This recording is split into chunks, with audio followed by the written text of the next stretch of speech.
everybody, welcome back to an episode of the 3 Count. I'm War Machine MJ. With Rodimus Prime. We are the 3 Count Mafia, and this is 3 Count Super. So we talk about the network stuff en route to take over Cardiff. Yes. So, you know how we roll. Best show of the week down to the worst show of the week. So for this week, we're going to start with NXT UK. However, we're also going to be talking about last week's stuff, so it might be a little confusing, but you'll catch on pretty quick. Yes. We kicked off August 21st. We kicked off that show with Fabian Eichner and Marcel Barthel of Imperium taking on The Hunt. Of course, The Hunt got put down like the wild animals that they are. Yep. They got tamed. Next, we had Kaylee Ray taking on Shax. I want to get your opinion on her. What do you... I think she was okay. She's alright. She's got a great look. Yeah. Give her a little bit more time and a little bit more polish. Maybe she'll be dynamite. Nice name, I guess. Yeah. Shax. That's good, because that's all I kept saying was, like, what? Shax. Shax. Anyway, after the match, we had a confrontation between Kaylee Ray and Toni Storm, where Toni Storm basically says, it's because of you that we stopped being friends. It's because of you that all of your ex-boyfriends left you, and it's because of you that your father left your family. Yeah, and Toni Storm did not take kindly to that as she slapped Kaylee Ray, basically trying to play mind games, if you will, with the UK Women's Champion en route to take over Cardiff. And it worked too, because Toni Storm definitely had cry face. Yeah, she looked like somebody really just hurt her feelings. I mean, in which she did, because she got a little personal. This has been a personal rivalry, if you will, so it really hit home for Toni. Yeah. Also in the back, we got video footage of Eichner and Barthel getting taken out by a mystery assailant. Yeah, because before this, Jordan Devlin was being interviewed by Radsey, and they do him so dirty. They do. And Jordan Devlin was going on and on about why he's not on the takeover card, blah blah blah. Kenny Williams challenged him to a match. Yeah, and then this happened, and he was going to interview him, and he was like, "Whoa, I just hate you," and just walked off. Then next thing you know, Walter and Alexander Wolf. Well, thank you. I forgot his name too. Yeah, I like to forget his name too. They were arguing back and forth about what happened. Radsey tried to interview them, and Walter was just like, "Whoa, what are you doing? Don't walk up on us like that. What are you doing? Don't roll up on us. Yeah, don't act like this in the hood. Get out of our faces. We don't know who did this. We're gonna find them. We're gonna break them. Don't you dare interview me. Get out of my face." Oh my God. Anyway, after that, we had singles action between Mark Andrews and James Drake. If Mark Andrews won, him and Webster are firmly inserted into the tag team match at Cardiff. Yes, and this was a pretty decent match. Didn't Gallows come down to the ring? I think they did. Yeah, I think they tried to interfere.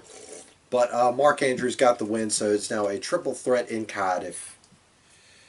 And finally, we close out the show with a face-to-face confrontation between Tyler Bate and Walter. And apparently, Tyler Bate wasn't the only one making hit and runs.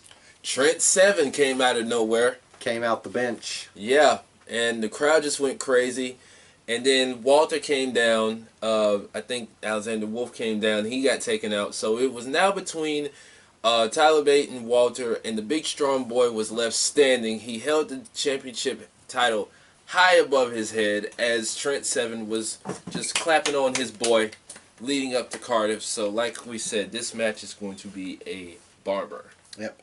Now we move on to the 27th edition of NXT UK, where we kicked off the show with the Moscow Madman, Ilya Dragunov. Taking on Tyson T-Bone. Love Ilya Dragunov. I'm actually coming around on him slowly but surely. He's such a character. Yes. I still think back to when I first saw him, his debut match against Pete Dunne at Progress. Yeah. Oh, such a good match. It was. Anyway, but of course Ilya Dragunov got the win because who cares about Tyson T-Bone? Not me. Exactly. Next, Jack Gallagher laid out a challenge to Cassius Ohno. Basically, a rematch from a match that happened months ago. Yeah. So he was basically asking who was the better wrestler. Is it an American known as Cassius, as they call him, Cassius. or is it me? We'll see come next week. So we'll see how this shapes out. Yeah. Next, we had Joseph Connors taking on some cat named Oliver Carter. This Oliver Carter dude, he's fantastic. Yeah, they said this was his debut, but I don't remember a match he had. I swear he had a debut prior to this. Who did he wrestle? I don't remember. I thought I saw him on NXT UK last week. Yeah, I possibly don't remember. But anyway, Joseph Connors got the win with the Don't Look Down. Still one of the best moves in the game. Next, we will have a match in two. Yeah. No, Piper Niven versus wait, I fucked my notes up. Piper versus Niven. There we go. I'm sorry. Piper Niven will take on Rhea Ripley. Part 2 Yeah. next week. That totally does not look like a 2. That looks like a Z. It's a 2. And I meant to put Ripley, so I fucked that up. Oh, let me change that. Keep going. Anyway, next up we had a match from last week. Match made last week. The Lucky Yen. Kenny Williams taking on the Irish Ace Jordan Devlin. Yes, this was a damn good match. Oh yeah, it's fantastic. I mean, Jordan Devlin, he's been on this rampage about not, I guess, getting respect. Well, he's been doing hard work, but he hadn't been getting opportunities. Yeah. And Kenny Williams, this was probably one of his best matches to date. He hasn't been on the up and up, if you will, as far as wins and losses, but he definitely showed himself. The Irish Ace got the win in this one. So Jordan Devlin is definitely making a statement here in NXT UK. Yeah. And we close out the show with grizzled young vets.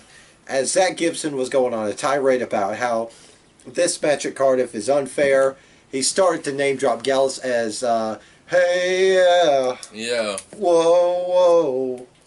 That's a dope theme song. It is very underrated. And I gotta say, as far as GYV goes, they are some sharply dressed men. Dapper. And I do like those shoes that Zach Gibson wears. I want a pair of those. Dapper AF. Wait, are you talking about Zach Gibson or James Drake? Zach Gibson. Okay. Because you said James Drake. I meant to say Zach Gibson. Yeah. Dapper AF. Yeah. Anyway, as soon as Gallus comes out, they start name dropping Mark Andrews and Flash Morgan Webster. They came out and all three men brawled. Yeah, it was kind of a wonky brawl, but they were trying to prove a point leading up to their triple threat match this Saturday as of this recording. So somebody's going to win, somebody's going to lose, somebody's going to walk out with some gold. Yep. Next, we move on to 205 Live from August the 20th, where the entire episode was 5-on-5 Captain's Choice match. Yes. Oh, I love it when they go an hour long.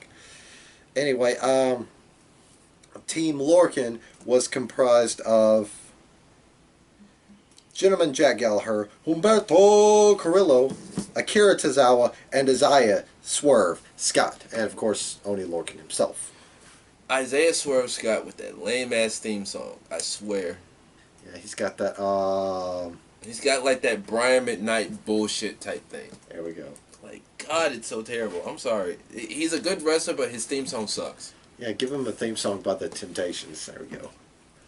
Yeah. Team Gulak was, of course, captained by Drew Gulak, with Arya Daivari, Mike Kanellis, Angel Garza, and, controversially, Tony Nese. That was shocking, because I was not expecting that. Yep. But, yeah, this was a really good match. Those guys looked like they were having fun out there. Yeah, they did. I mean, all 10 guys just really put on they had a strong showing, I'll say that. And, this pretty much took up the whole show, and, only Lorcan's team got the W. Yeah, by order of elimination, Tozawa was eliminated by Mike Kanellis. Mike Kanellis was eliminated by Jack Gallagher, which after Tozawa and Gallagher were eliminated, they did a backstage segment while the match was going on, setting up a match between, was it Tozawa and Gallagher or Kendrick and Gallagher? I think it was Kendrick and Gallagher. Okay, yeah. Afterwards, Gallagher was eliminated by Arya Daivari. Or was it? No, it was Tony Nese, my bad. Yeah. Let's see. Because Drew Gulak, he got eliminated by disqualification. Yeah. I'm reading it off the network stuff, and it's just doing play-by-play of everything. Mm-hmm. Anyway, let's see. Swerve was eliminated by Drew Gulak with the Cyclone Crash. Then,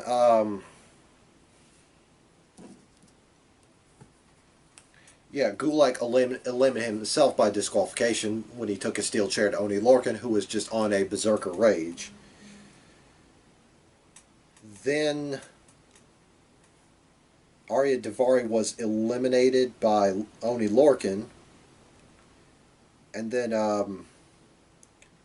Humberto put away his cousin Angel Garza, which led Lorcan and Humberto to the victory. Also during the match, we got a picture-in-picture segment where Kalisto said he was going to go after Arya Daivari this week. Yeah. Yeah. So, yeah. That was the Captain's Challenge edition of 205 Live. Now we move on to this week's 205 Live, where we kicked off the show with said match between Kalisto and Arya Daivari. This match was pretty decent. I mean, it was a nice way to kick off the show, being that there were only 2 matches on the show. But Arya Daivari picked himself up a huge W over Kalisto. After the match, he was beating down Kalisto. The rest of Lucha House Party came out there, and he was talking to Grand Metalik, basically trying to get into his head. Now, Lince Dorado. Lince Dorado. Yes. I'm sorry. Because that's been the ongoing series between them is basically Daivari is trying to convince Lince Dorado to drop the Lucha House Party because they're dead weight. Yeah. Kalisto's getting opportunities when Lince Dorado has not had one crack at an opportunity. That is true. It is facts. You gotta love heels that make good facts. Yeah. Big facts. Big facts. Next, we had the main event, Oney Lorcan versus Humberto Carrillo, and boy, did these two about whoop each other. Now, we kicked off the show with a dispute between the two men in Drake Maverick's office, where he said, both of you guys were victorious, but only one of you could face Drew Gulak. So he set up a match between the two men, one-on-one.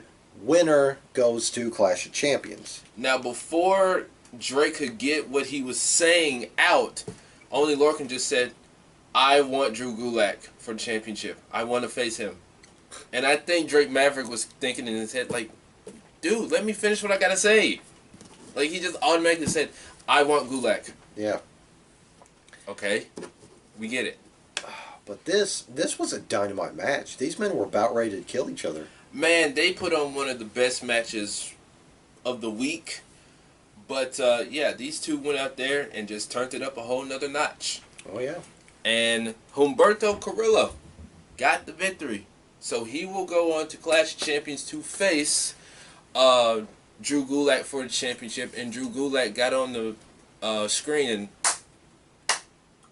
congratulations, my pupil, my student. You faced me at Clash of Champions, but you must realize, as long as I'm champion, as long as this belt's still in my hands, I am the law. In the story.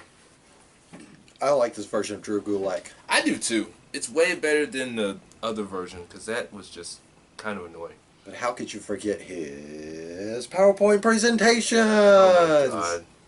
Those got insanely over, and they had no right to. Yeah. Because, I mean, he really wanted to get those PowerPoint presentations to the masses. Yeah. And we close out with NXT from August 21st, where we started the show off with Adam Cole basically gloat about his victory at NXT TakeOver Canada. Toronto. There we go. Toronto. Roderick Strong saying he was screwed out of the North American title. Fish and O'Reilly said they were screwed because Street Profits pinned the wrong man. Yeah, and they showed video where O'Reilly was going to the ropes and Bobby Fish did like this, tapped him, and basically Bobby Fish was legal, but he never got in the match. I like how he phrased it though. In my left hand was the tag rope. In my right hand was my best friend Kyle O'Reilly. That did sound a little weird. I like how he phrased it.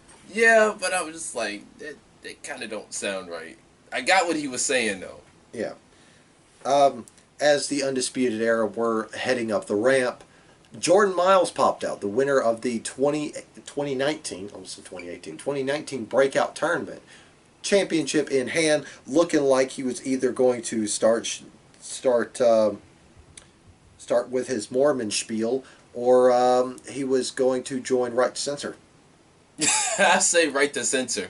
Anyway, remember that group? I remember it. Oh my god! Because they had the most obnoxious theme ever. Yeah, what was it, like a bunch of sirens? Yeah, it was like warning sirens. Yeah.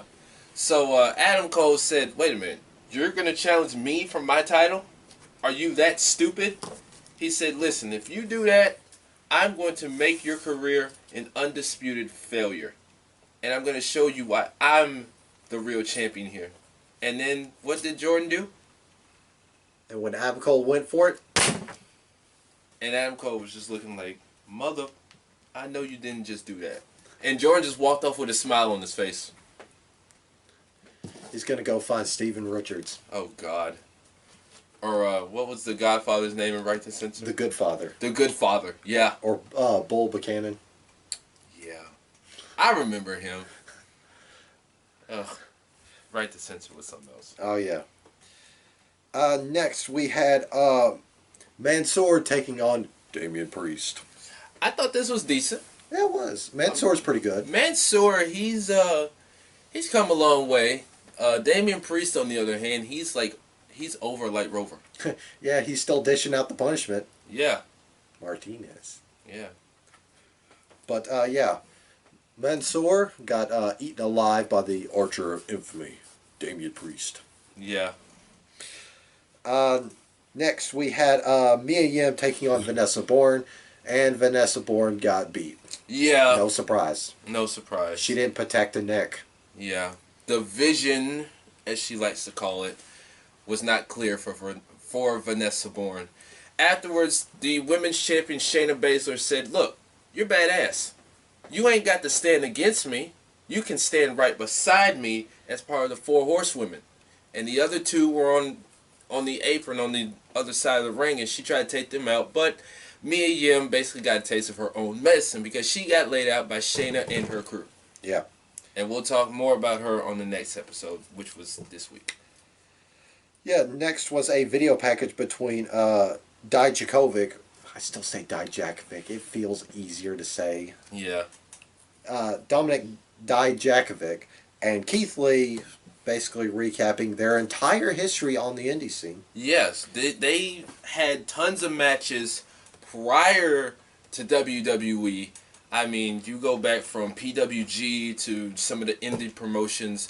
These guys have torn it up everywhere they've gone, even WWE. And the fact that their first match was 6 months ago. Yeah, February. That is scary. 6 freaking months ago. Where have these 6 months gone? Well, Dijakovic had surgery back in May. Well, yeah, he was out a couple months, and then Keith Lee has barely been on TV. Yeah, they had nothing for him except for to eat losses. Yeah. Oh, well. Next, speaking of eat losses, Shane Thorne took on 2019 breakout contestant Bronson Reed. Yeah, because just to give a little backstory behind this, Bronson Reed was being interviewed at the PC, and I kind of like what they're doing with Shane Thorne because he basically stepped up to him and said, "Hey, you're the reason why I'm here. I brought you in. Yeah. I vouched for you. So since you want to talk all that, yeah, why don't you face me in the ring?" So they had a match, and you know it was all right. Yeah, Shane Thorne beat Bronson Reed. Yeah, He's handing out L's to these breakout tournament guys. Mm-hmm. Next, we had Velveteen Dream shamelessly hawking his merchandise. Yeah. Because he said Velveteen Dream t-shirt, $20. Velveteen Dream sunglasses, $10. Velveteen Dream retaining the title at TakeOver, priceless. And they just went about their business. Yeah, those cute honeys rolled his lounging bench back to the back. Yeah, especially that one chick with those heels on, with those heel sandals on. Yeah. Jesus Christ. I wonder if they feel silly doing this. They probably do, but, you know, they're probably getting paid to do it. Yeah. So. Next, we had, this is better described as a fight rather than a match between Killian Dane and Matt Riddle. These two have been wanting to get their hands on each other for quite some time, especially Matt Riddle for what Killian Dane did to him. I will say, though, that his theme song is pretty badass.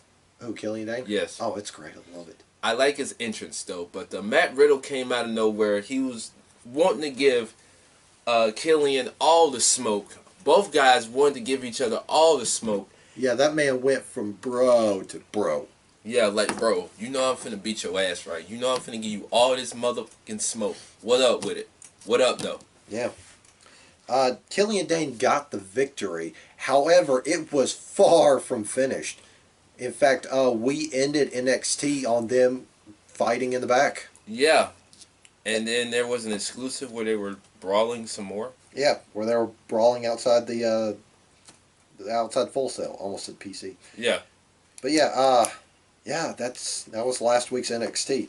This week's NXT, however, was a bang-up show, start to finish. Oh, boy. We started off the show with Io Shirai, the new crazy Io Shirai, taking on Cammy Fields. And I gotta say, she kind of looks like Alicia Fox, but the only difference is she's not as tall and as petite, if you will. She was a bit stocky, though. Yeah. But, I mean, she has a decent look on her. Of course, Io Shirai won by submission. And she grabbed the kendo stick from under the ring, just whooping on her, until Candice LeRae said, whoa, whoa, whoa, whoa, whoa. I'm not done with you yet. She took that kendo stick, gave her a couple shots, and Io Shirai just ran up that ramp like somebody was chasing her. Oh, yeah?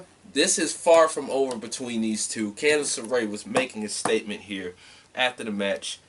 Next. Match of the week. As two monsters, two titanic titans collided in the ring for a titular throwdown. Jesus Christ. Where do we begin with this match? Bask in his glory, Keith Lee took on Feast Your Eyes, Dominic Dijakovic. Again, their first encounter was 6 months ago. We're almost in the month of September. We're at the end of August. And what they do this week? They beat the absolute out of each other.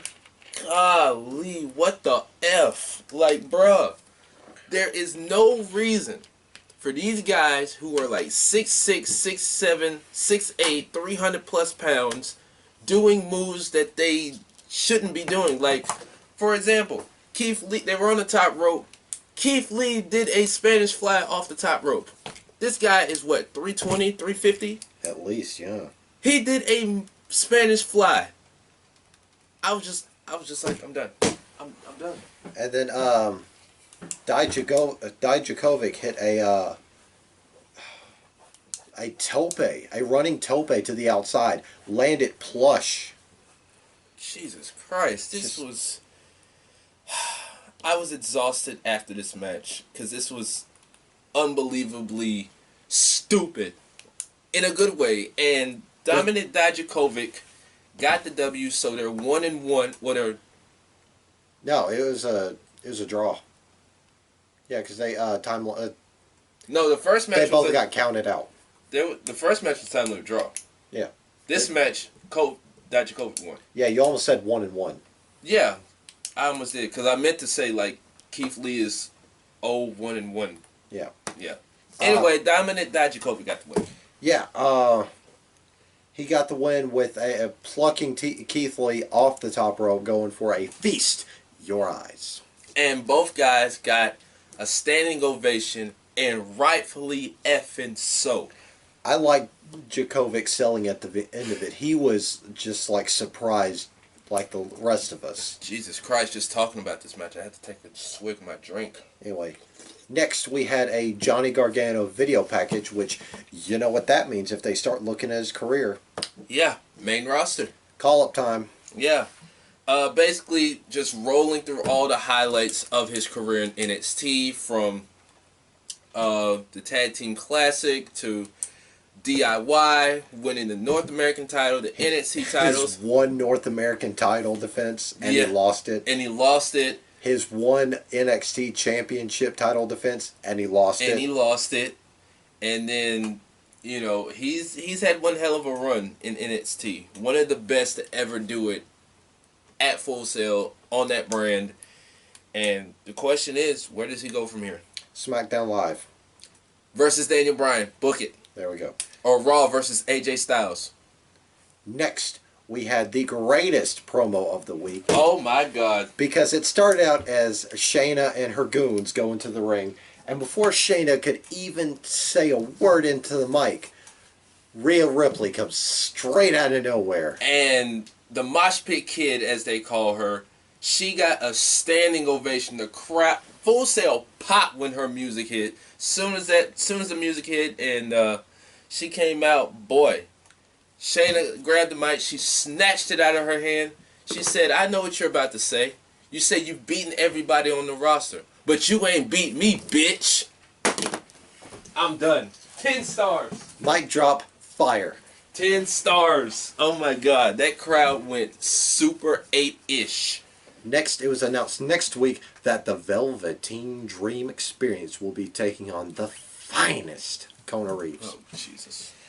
And then in next week, okay, that is next week as well. Yeah. We're getting Adam Cole, baby, defending his NXT championship against Jordan Miles. Yes. So that should be a good one. And we close out the show with an absolute barn burner of a match as the Street Profits defended their NXT championships against Kyle O'Reilly and Bobby Fish of the Undisputed Era. Yep.